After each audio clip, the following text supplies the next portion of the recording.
അലബീനാണ് നമുക്കൊപ്പം ഉള്ളത്. അലബീൻ, എന്താണ് സംഭവം?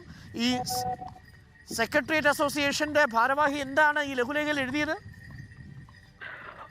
അരുൺ, കണ്ണാടി എന്ന പേരിൽ ഒരു ലഘുലേഖ നേരത്തെ വിതരണം ചെയ്തിരുന്നു. അത് സെക്രട്ടേറിയറ്റ് എംപ്ലോയീസ് അസോസിയേഷന്റെ സെക്രട്ടറി KN അശോക്, അദ്ദേഹത്തിന്റെ ആ ഒരു പേരിലാണ് ഈ ലഘുലേഖ ഇറക്കിയിരുന്നത്. ഇതിൽ തെരഞ്ഞെടുപ്പുമായി ബന്ധപ്പെട്ട് ഒപ്പം രാഷ്ട്രീയവുമായി ബന്ധപ്പെട്ട ചില പ്രസ്താവനകളും ആരോപണങ്ങളും ഒക്കെ ഉള്ളൊരു ലഘുലേഖയായിരുന്നു ഇത്.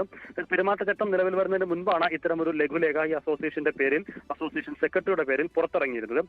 പക്ഷെ അതിനുശേഷം അദ്ദേഹത്തെ പ്രിസൈഡിംഗ് ഓഫീസർ ചുമതലയിലേക്ക് കൊണ്ടുവരികയും ചെയ്തിരുന്നു.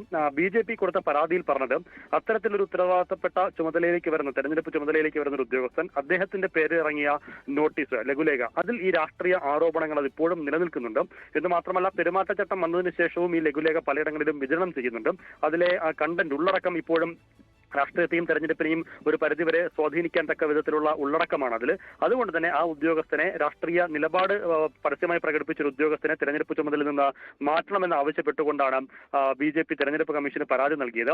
തെരഞ്ഞെടുപ്പ് കമ്മീഷൻ പെരുമാറ്റച്ചട്ടത്തിന്റെ ചുമതലയുള്ള അസിസ്റ്റന്റ് കളക്ടർ അശോക് കുമാറിന്റെ വാദം കേൾക്കുകയും ചെയ്തിരുന്നു. അദ്ദേഹം പറഞ്ഞത് നേരത്തെ ഈ പെരുമാറ്റച്ചട്ടം വരുന്നതിന് മുൻപ് തന്നെ വിതരണം ചെയ്ത ലഘുലേഖയാണ്, അതിൽ രാഷ്ട്രീയ പ്രചരണത്തിന്റെ സൂചനകളൊന്നും അതിലില്ല എന്ന് അദ്ദേഹം പറഞ്ഞെങ്കിലും ആ വാദം തള്ളിക്കൊണ്ടാണ് തെരഞ്ഞെടുപ്പ് ചുമതലയിൽ നിന്ന് പ്രിസൈഡിംഗ് ഓഫീസർ ചുമതലയിൽ നിന്ന് അശോകിനെ മാറ്റിക്കൊണ്ടിപ്പോൾ ഉത്തരവ് വന്നിരിക്കുന്നത്.